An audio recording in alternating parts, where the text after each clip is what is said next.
welcome to another What I Eat in a Week video. Not a full What I Eat in a Week, just these really good 7 breakfast ideas slash recipes, because I did not have the mental capacity to make a full What I Eat in a Week video, but I still really enjoy making What I Eat in a Week videos. So then I was like, yeah, I could show you guys my breakfast. So yep, that's what this video is all about. And we've got some really good breakfast recipes in here. We've got some banana bread pudding. We've got one savory recipe, which is kind of surprising because I have savory breakfast a good deal, but I also like sweet breakfast. So yeah, it was a combination of all that, right? And after I had my tea on this Sunday morning, I started to put up my breakfast, which happened to be some granola. And I really don't understand what recording me was thinking by placing the camera in such a weird position that you literally cannot see what I'm doing. But I basically made granola. It was a super easy recipe, and it just barely takes like 5 minutes to mix up and then 10 minutes in the oven. And I'm really sorry about how weirdly I filmed it. I'll definitely be re-recording this and making this into a proper recipe and sharing it with you guys, right? And then I had it with some coconut yogurt and also some dried cranberries, and this was just such a good breakfast.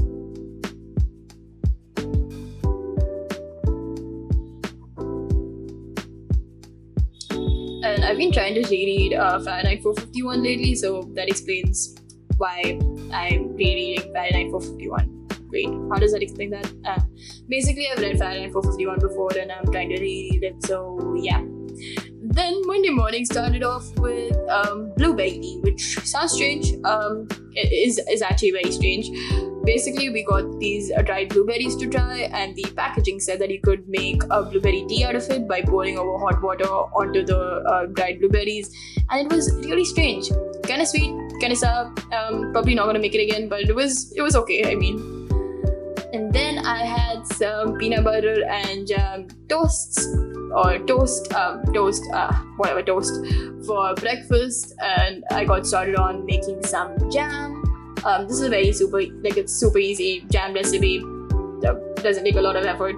So yeah, we've got some dried cranberries, some raisins, and also some chia seeds and water in a bowl, and I just mixed it all up. You could totally use any other dried fruit of your choice, though I'd recommend using berries because that's what I've used. And I also added in some raisins for a little extra sweetness because my berries aren't too sweet. Right, and then I just mashed it up after about half an hour to an hour, and it just all soaked up and stuff, so it turned into jam basically. And I had that with peanut butter and toast. Right, I already explained that, didn't I? So Tuesday morning started off with another mug of tea.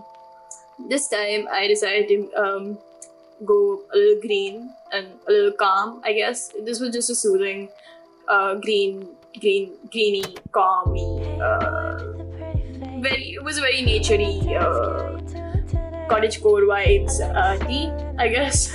So yeah, I started off with some green tea, and then I added some dried peppermint leaves and some cardamom and some chamomile, and also I believe a little bit of fennel. I'm not sure, but this was just such a calm, soothing tea, and perfection.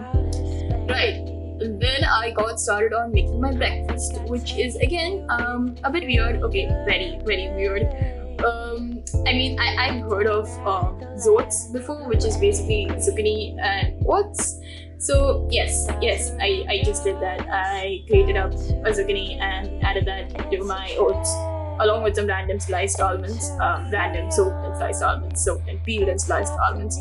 Don't ask me why, but yeah. That you don't really taste the zucchini surprisingly, so don't know what's up with that, but yeah, it was fine, I guess. And then to that I added in some coffee, and I'm not one to drink coffee, especially not instant coffee, but I was too lazy to make filter coffee, and I don't even know how to make filter coffee actually, but I really like having filter coffee, so that's the only type of coffee that I have, but that's very rare. So yeah, but I really did like adding coffee to my breakfast.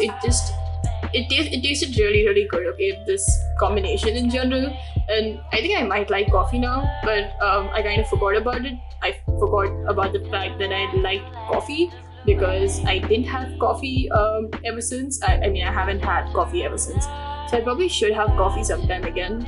And yeah, I think I like coffee. Huh. Okay. On to Wednesday morning.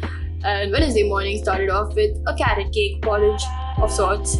So here we've got some cooked millet, also a teaspoon of chia seeds that I was letting soak up with the millet, and yeah, I mixed that in with some grated carrot, and I soon realized that I'd actually made far too little millet.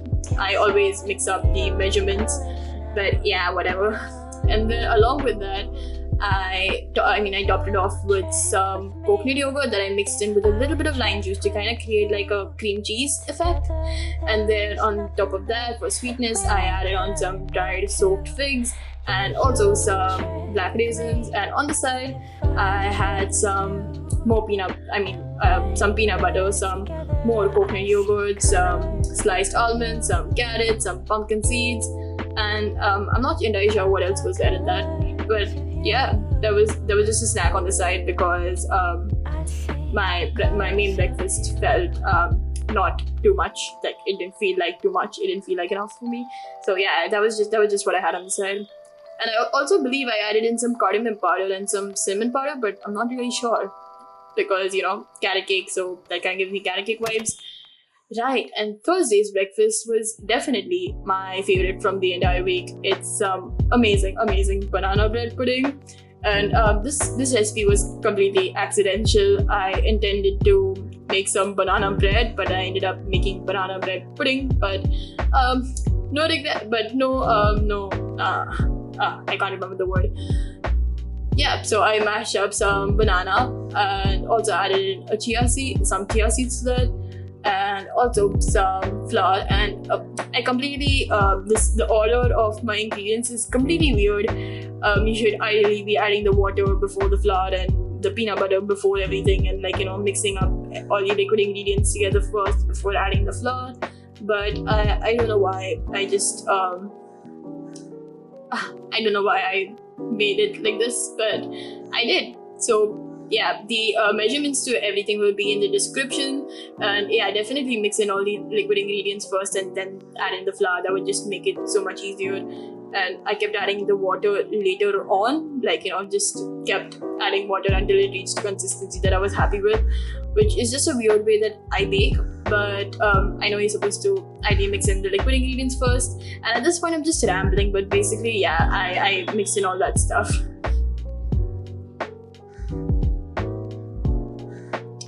And then to that I added in some salt and also some cardamom powder. You could totally do vanilla, cinnamon, anything of your choice. And once I mixed that all up, I transferred it to a greased oven-proof bowl.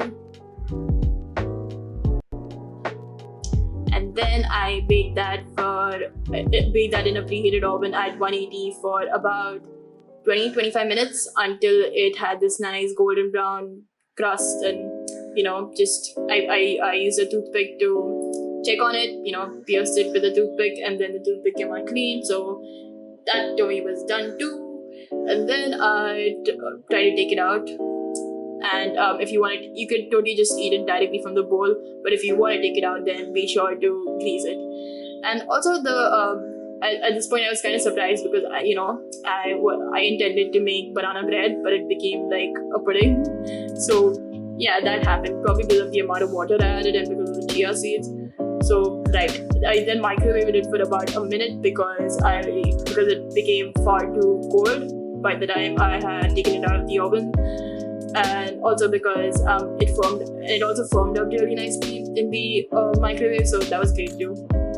Right, and then I topped it off with some more coconut yogurt, and also some melted chocolate that I attempted to drizzle on top, but then that kind of failed. So then I just did some random stuff with the chocolate, but it ended up looking good anyway. I don't think you can go wrong with decorating stuff with chocolate. It just looks good whichever way you do it. And then I added on some dried cranberries, though I probably added the dried cranberries into the batter and bake the cranberries next time, because that would taste better, I guess. And then I added on some pumpkin seeds, and this was easily one of my most favorite breakfasts of all times, like literally all times. And by the way, I used extremely ripe bananas for this, so that's where the sweetness came from, because this was perfectly sweet, and then those bananas were just perfect, and this entire thing was just perfection. I'm still thinking about it. Yeah, I'm probably gonna make it again, like tomorrow.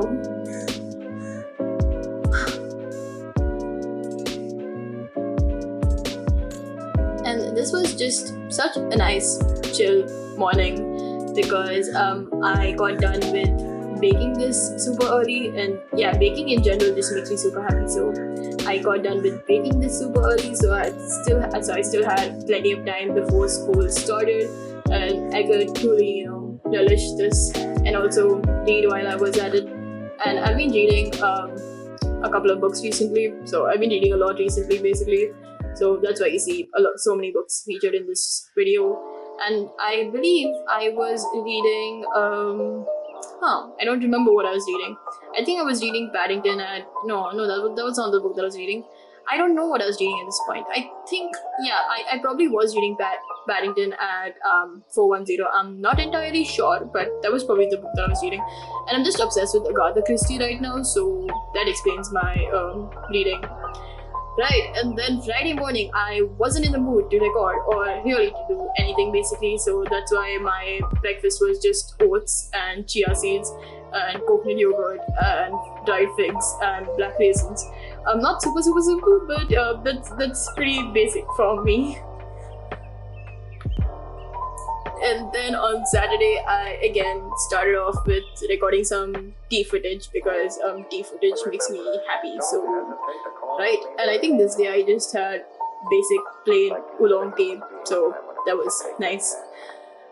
And then I got started on making some savory breakfast, savory oats in this case. I don't know why savory baked oats isn't a thing, because this was freaking awesome. Right, I started off with some rolled oats, some flaxseed powder, some oregano, some nutritional yeast, some garlic powder, some salt, some red chili powder, some coriander seed powder, and lastly some garam masala.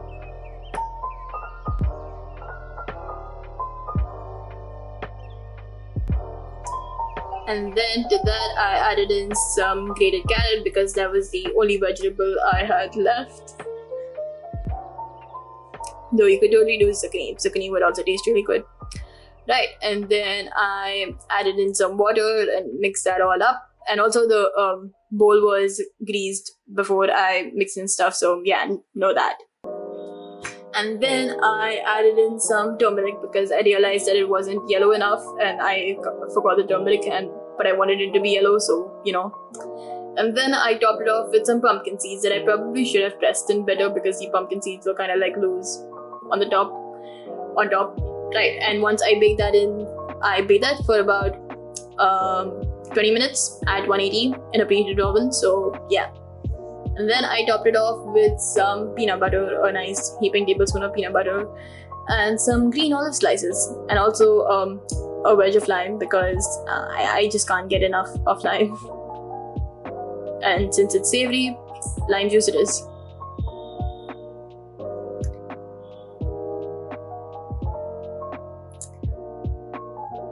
And I think some coconut yogurt would taste really good with this, now that I think about it. So yeah. And on the side I also had some more of that carrot, because I'm just too lazy to actually grate the entire carrot, so I just grate half of it and then just eat the rest of it, because I'm too lazy. Right, and then I also had some peanut butter on the side, and also some yeah, I think that's what I had on the side. And then I got started on again some more reading, and this time I've actually started Pride and Prejudice, which I'm so excited for because this is my first classic, at least my first 19th century classic. Apart from that time in fourth grade where I tried to read Charles Darwin, I think. And no, wait, what? Not Charles Darwin. What? No, not Charles Darwin. Who's the guy? Oh wait, I can't remember the name now. Was it Mark Twain? I don't know. I just picked up these random books in fourth grade, some random old classics, and literally didn't understand anything. So that was a weird experience. And after that, I haven't really touched classics. So to touch them again is feels like a great accomplishment, and I'm just really happy and I'm super excited because now I can truly embrace the dark academia. And I'm getting completely off track, right? The video ended. Brilliant. So the video ended, and yeah, that's pretty much all I had to say for this video, and that's pretty much all I had to show you guys for this video. So thanks for watching. And why am I still here? Okay, just thanks for watching, people. I really appreciate you being here, and I can't believe you're still here. Why are you still here? What?